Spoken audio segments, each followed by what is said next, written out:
Nos acompaña esta mañana el candidato a la presidencia de la República por la libre postulación, Melitón Arrocha. Fue vicecanciller, también fue representante permanente de Panamá ante las Naciones Unidas y ahora en su rol como candidato a la presidencia de la República vimos un video que está circulando en Infórmate de usted en el área fronteriza. Vemos que se fue directamente a ver lo que está pasando con esta migración irregular de personas. Solo en los primeros 6 días del mes de septiembre, el reporte que estamos teniendo de las autoridades en la frontera es que están entrando a razón de 1.500 migrantes por día. Usted creo que vivió eso, señora Rocha, por los videos que estamos observando. Sí sería bueno que nos diera su testimonio de lo que ha visto usted en la frontera. Buenos días. Buenos días, Tenógenos, buenos días. La verdad es que lo que vi en la frontera deja mucho que desear. La imposibilidad de la República de Panamá de lidiar con esa gran cantidad de inmigrantes, la espalda que le está dando el gobierno de Colombia a la situación irregular de inmigrantes que pasan por la frontera y el enorme peso desde la perspectiva humanitaria, desde la perspectiva económica por el cual que la República de Panamá tiene que, digamos, de alguna manera lidiar con eso. Están, digamos, violando pasivamente los derechos humanos de los inmigrantes que están transitando por la frontera. Mire, los testimonios que escuché, muertes, asesinatos, violaciones, extorsiones, chantajes por parte del crimen organizado que le cobra del lado colombiano a todos aquellos que quieren transitar por la frontera una vacuna que oscila entre 80 y 100 dólares, no es otra cosa que... La vacuna es para que no le hagan nada, me imagino, ¿no?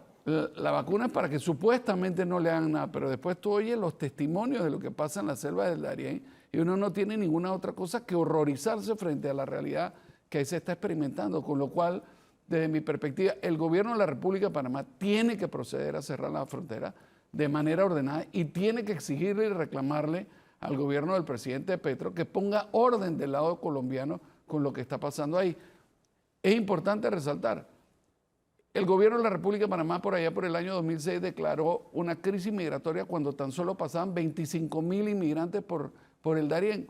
Hoy llevamos 330.000 migrantes a los primeros días del mes de septiembre. La situación es insostenible para la República de Panamá y tenemos que establecer una política diplomática que le ponga presión a Colombia. Mire. Licenciado, pero ya el ministro Pino ha dicho que es imposible el cierre total de esta frontera por el lugar, por, bueno, ya sabemos, el difícil acceso que hay. Si no fuera eso, ¿qué otra cosa pudiese ser? Porque aquí el gran tema es que los países no quieren cooperar integralmente. Veíamos ayer la reunión, por lo menos estaba hablando la canciller, de cómo se están tratando de alinear por lo menos Panamá y Costa Rica. Sí, pero es que no solamente es Panamá y Costa Rica, estamos hablando de una serie de países que se necesita también que trabajen en cooperación. Mire, yo estoy en completo desacuerdo que no se puede cerrar la frontera.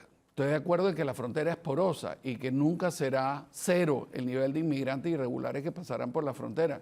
Pero es que hoy el tema es de una envergadura tal que lo que pasa por ahí son hasta 5.000 inmigrantes irregulares por día. Entonces eso no es una migración, digamos, que se puede hacer de manera clandestina. Es muy evidente. Ya las trochas están bien marcadas a estas alturas, ¿no? Y si dejan de ser esas trochas, pues serán algunas otras. Pero serán de una dimensión de tal naturaleza que los estamentos de seguridad tienen que tener perfecto conocimiento sobre eso y en consecuencia poder atender esa crisis migratoria que hoy, como digo, aquí hay que proteger los derechos humanos de los inmigrantes que cuando comienzan esa travesía, lo último que se esperan es que van a transitar por las vicisitudes que pasan al cruzar el Darién. Muchos de ellos son engañados. Y a todos al unísono, cuando les pregunté, ¿lo volverían a hacer? Todos cantaron como si fuera un coro, que en su vida volverían ni a hacerlo ellos ni a someter a ningún ser querido a que pase por esa vicisitud. O sea, usted conversó directamente con estos migrantes, por lo que veo, y a la vez también dice que Colombia no está haciendo su parte. O sea, que el gobierno del presidente Petro en Colombia no está haciendo nada en función de la crisis que hay en su frontera con Panamá. Efectivamente, fíjese. De los 310.000 inmigrantes que llevábamos hasta agosto, más de 170.000 migrantes son de origen venezolano. Y la hermana República de Colombia en su momento decidió cerrar la frontera con Venezuela. Evidentemente eso tuvo un impacto en que la migración irregular que pasa por el tapón del Darién se redujera muy significativamente.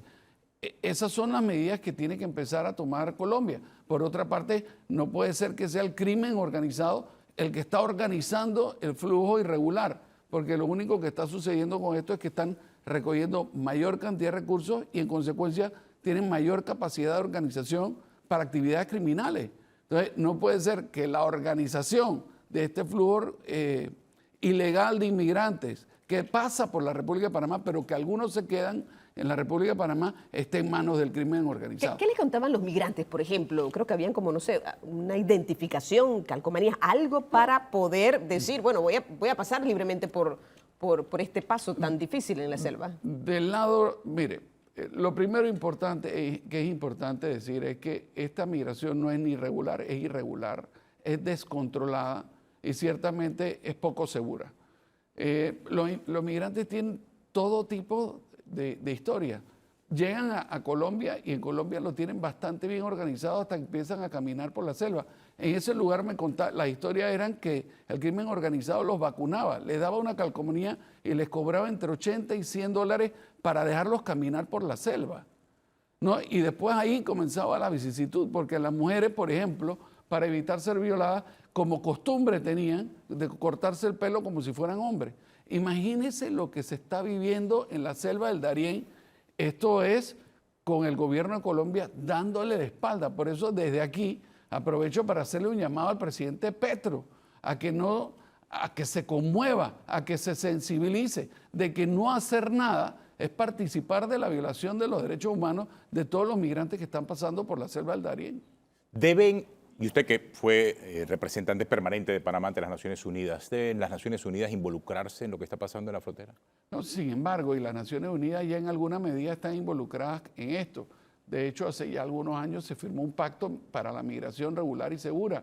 Pero el tema es que una vez que Pero es que no estamos hablando de una migración regular y segura ahora mismo. Intentaban darle esas garantías y el argumento que hemos intentado plantear desde que tuvimos la oportunidad de visitar el albergue de Lajas Blancas, es que está pasando todo lo contrario y que por el contrario, que lo que de alguna manera se está haciendo es una violación constante y permanente de los derechos humanos de la gente que pasa por Darién y que son recibidos en albergues panameños con las consecuencias presupuestarias. Mire, en Panamá este año pasarán seguramente más de 400,000 inmigrantes. Eso quiere decir que la República de Panamá va a ayudar a trasladar más o menos el 10% del total de la población del país, desde la frontera con Colombia hasta la frontera con Costa Rica, por fuera de la derrama de inmigrantes que decidan establecerse en Panamá. Y el segundo tema, y lo mencionaban algunas personas que estaban en el albergue, es ¿qué pasa con esos inmigrantes si al llegar a la frontera con Estados Unidos no tienen acceso?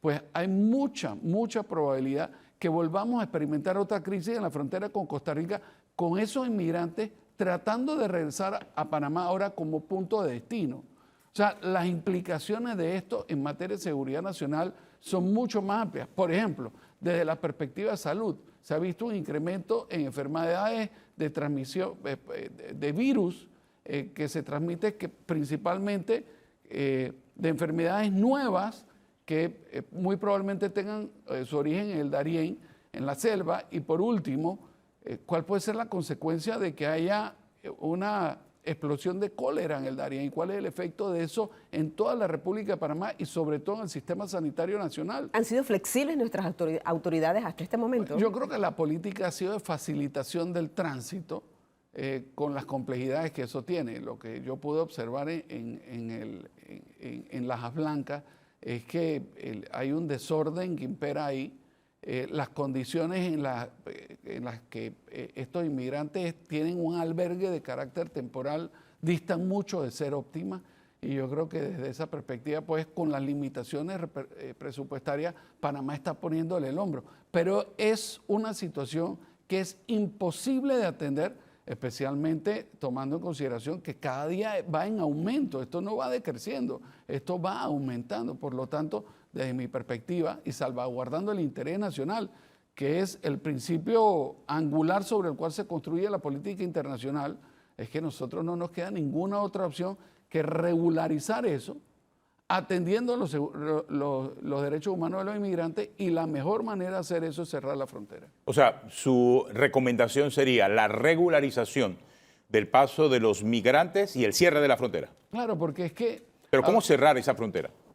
Bueno, primero es porosa, como ha manifestado de hecho el ministro de Seguridad, pero la cantidad de inmigrantes que están pasando hacen que las trochas por las que pasan sean muy evidentes, ¿no? Y el Senafrón tiene que tener pues, mucha información con respecto a las trochas actuales y las trochas que se puedan dar en el futuro en la medida que esas se vayan sucediendo. Y el control o el cierre de la frontera no será perfecto, pero ciertamente nosotros no podemos continuar con un peso de 300, 400 mil, medio millón de personas pasando por ahí. ¿Cuándo es suficiente? ¿Cuándo es demasiado? ¿Cuándo vamos a tomar la determinación de que ya nosotros no podemos como país seguir prestándole atención presupuestaria? Mire, por ejemplo, le hago la siguiente reflexión. En el banco de córnea de la Caja de Seguro Social, usted tiene que esperar un año para tener una cirugía. Y sin embargo, estamos gastando cada vez más cuantiosos recursos presupuestarios atendiendo una crisis que no la origina Panamá y que de la cual ya Panamá solo es víctima. Entonces, ¿cuándo nosotros tenemos que tomar una posición firme de manera tal que traigamos a la mesa de negociación a los países que hoy, pues, en función de sus políticas migratorias, han decidido pues, darle la espalda al problema y permitir que países mucho más pequeños, en donde la incidencia proporcional del efecto migratorio es mucho mayor, tengamos que sufrir el grueso del problema? Costa Rica también lo está viendo más adelante. Y el resto de Centroamérica. Esto no tiene ningún sentido que nosotros no tengamos políticas de cielo abierto. En otras palabras, que el inmigrante pueda abordar desde su país de origen y bajarse en Panamá para que camine menos, y lo sometemos a que llegue a Colombia para que cruce el Darién. Viendo que usted visitó la frontera directamente, o sea que nadie le está echando un cuento, usted estuvo allá, ¿con qué personal se puede cerrar la frontera? Porque parece que sería difícil hacerlo. Sí, bueno, el personal tendrá que ser siempre el Senafrón en conjunto con el Ministerio de Salud. Ahí vi que tenía una participación muy importante Médicos Sin Fronteras y algunas organizaciones no gubernamentales y agencias de la Organización de las Naciones Unidas que tendrían que atender la situación, pero el enfoque es que ahora tenemos que aplicarle una concepción en materia de seguridad nacional. Por el momento ha sido una concepción en materia de carácter de facilitación migratoria, pero a mi juicio eso ya está excediendo las capacidades de la República de Panamá y dentro de un momento, dentro de muy poco tiempo, ya el tema no va a ser simple y sencillamente de qué pasa en la frontera y cuántos buses estamos moviendo desde Laja Blanca hasta Hualaca o la frontera con Costa Rica. Va a ser cuál es el problema para la República de Panamá, cuál es la incidencia de eso desde la perspectiva demográfica. La gente que está pasando por ahí, por supuesto, no es, digamos, el centro de la política migratoria panameña que intenta captar talento. Esta gente que viene en unas condiciones de precariedad en todo sentido. Entonces, bueno, la República de Panamá puede, desde cualquier punto de vista, colaborar desde la perspectiva humanitaria, pero llega un momento en que el problema ya nos ha rebasado y la información que yo manejo de haber estado en la frontera es que este tema sigue increciendo. O sea, en ningún momento se ve que esto va a disminuir. Bueno, muchas gracias, señora Arrocha. Melitón Arrocha, candidato a la presidencia de la República, hablando de la situación migratoria en la frontera.